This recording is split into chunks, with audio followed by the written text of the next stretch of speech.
Sveiki, dar esame nutriciologos ABCD ir šiandien kalbėsime apie dar vieną energetinį kurą, tai yra riebalus.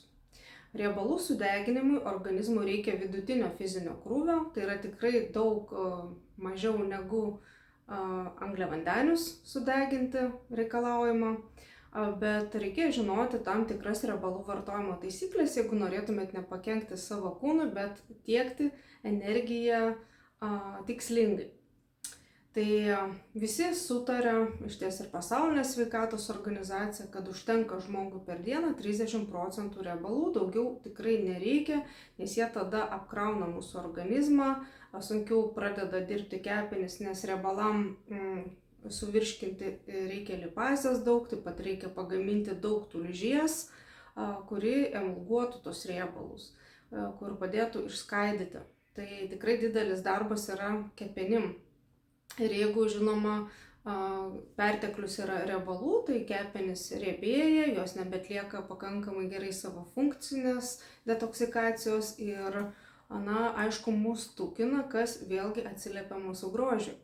Be abejo, riebalai juda limfinė sistema ir reikėtų tai nepamiršti, tai jeigu moteris nori turėti mažiau celiulito, tai iš ties, reikalinga būtų nepadauginti to 30%.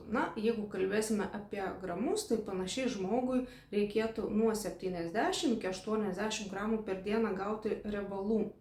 Riebalai yra gyvūninės kilmės arba augalinės kilmės ir aišku, augalinės kilmės reikėtų tikrai daugiau gauti. Tai yra daugiau negu gyvūninės kilmės, tai gyvūninės kilmės jūs visada gausite, jeigu vartosite, pavyzdžiui, mėsą, žuvį. Kuo riebesnė mėsa, tuo turi, aišku, daugiau riebalų savyje. Pavyzdžiui, kiauliena gali 100 gramų turėti netgi 20 ir 30 gramų riebalų, tai yra jau beveik, vos ne pusę dienos normos. Tai turėkite omeny. Ir augaliniai riebalai tai priskiriami, aišku, yra ir augaliniai aliejai, avokadai, dažniausiai, ką žmonės ir žino, ir aišku, labai svarbu mums gauti yra ne tiek, kiek žuvies taukų, o kiek riebiųjų rūgščių iš tų žuvies taukų. Tai dažniausiai jau tyrimai moksliniai yra padaryti ir žmonės stokoja labiausiai tų omega-3 rūgščių.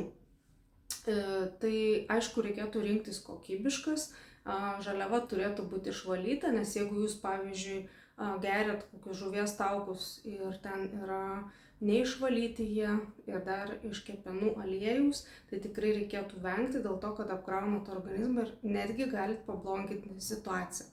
Aš pati esu atsirinkusi kompaniją, kuri išvalo žaliavą, tai drąsiai galiu vartoti ir teigiamą naudą netgi matom, jeigu pas žmogų yra arba trūksta gerojo cholesterolio, labai gražiai kelia, arba jeigu yra problemų su cholesteroliu, tai tiesiog irgi padeda susitvarkyti geriau su šituo reikalu.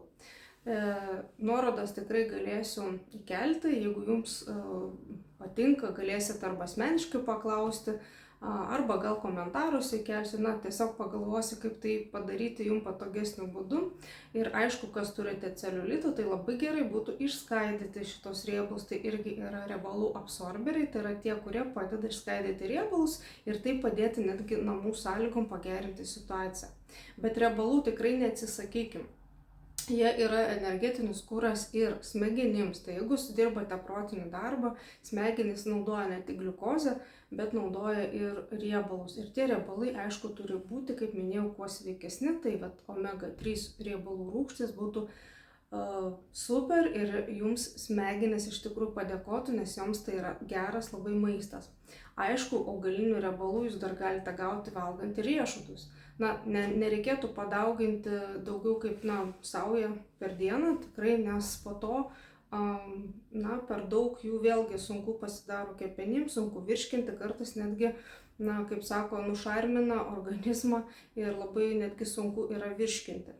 Tai tų taisyklių tiesiog laikykitės. Jeigu norite pasižiūrėti kiekvieno, kiek kas ko turi, tai tiesiog įveskite, pavyzdžiui, migdolą į Google, jų maistinė vertė ir jums puikiausiai parodys, kiek kokių medžiagų turi, pavyzdžiui, migdolas. Ir kiek jau rekomenduotina per dieną suvalgyti, jau paminėjau. Tai neviršykite tikrai saujos ir jūs gausite labai kokybišką tiesiog augalinį riebalą, kuris beje irgi yra reikalingas. Na, aišku, mes daug aliejaus tikrai neprigersim, bet jeigu kalbėti, kiek reikėtų, tai 2, pavyzdžiui, šaukštų stalinių tikrai pakanka pagardinti, pavyzdžiui, salotos. Na, geriausiai, aišku, rinktis nerafinuotus, šalto spaudimo ir extra virgin oil tikrai puikus yra riebalų augalinių šaltinis. Sviestuką vėlgi tepam ant duonos ne per storiausiai, bet jo irgi tikrai reikia, nes tai yra ir natūralaus vitamino D papildymas. Tai čia jau būtų toks orientacija, kiek maždaug valgyti. Aišku, mėsos irgi nepadauginkit, ypatingai ta, kuri yra riebi. Ir kaip minėjau, kad kuo riebesnė yra mėsa, tuo sunkiau virškinama. Žuvis yra dar kitaip. Aišku, žuvis turi tikrai tų omega-3 irgi rūgščių, tai dėl ko ir sako, kuo riebesnė žuvis, tuo geriau. Bet jeigu jūs turite, pavyzdžiui, problemų su nutekėjimu, tulžim, arba jau, pavyzdžiui, kepenys sunkiai virškina, riebalų kiekį reikėtų, šiek tiek apriboti ir žiūrėti, kaip jaučiasi jūsų organizmas. Taigi, dar yra tokia grupė transriebalai, kurių reikėtų labiausiai vengti, nes jie yra sukietinti riebalai, tai yra ir margarinas, tai yra dedama ir į kepinius, ir transriebalai labai užkemša kraujagyslės ir mūsų tikrai tūkina, organizmas tiesiog nelabai žino, kur juos dėti ir šitų reikėtų kuo labiau vengti. Bet aišku, yra daug kepyklėlių, kur mes tikrai smaližiaujam ir mėgstam tos kepinius ir čia yra turbūt irgi viena iš priežasčių, kodėl kepenys mūsų patiria tokį didelį nuovargį. Tai jų išraiška, aišku, galbūt kiti ir nepastebėt, bet būtent prastai jaučiasi pavalgę, netgi gali pykinti pavalgiusi tų riebalų, nepavirškina maisto dėl to, kad jau perteklius yra, plus mes matome celiulito išraiškas, daugiau, aišku, kraujo rodikliai būna pakilę cholesterolis, bet cholesterolis kyla ir nuo pertekliaus gliukozės, tą irgi reikėtų žinoti, bet čia atskira tema, net nesigilinsim dabar. Bet taip pat reikėtų pagalvoti, kad riebalai gali būti ir gera žaliava mūsų hormonams.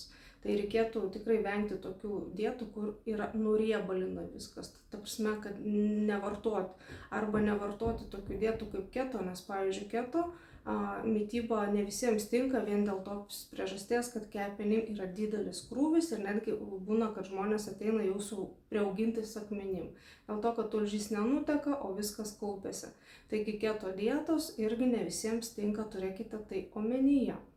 Ir kaip minėjau, perteklius riebalų ir deficitas riebalų tai irgi yra vienodai blogai. Tai aš tiesiog įdėsiu tekstinę informaciją, maždaug orientaciją, kad jūs turėtumėte ir žinotumėte, kiek maždaug riebalų turi mėsa, žuvis, avokadai panašiai ir tada jūs orientuositės ir nepadauginkite. Čia yra irgi tas principas, kuris galioja visiems, tiek moterim, tiek vyram.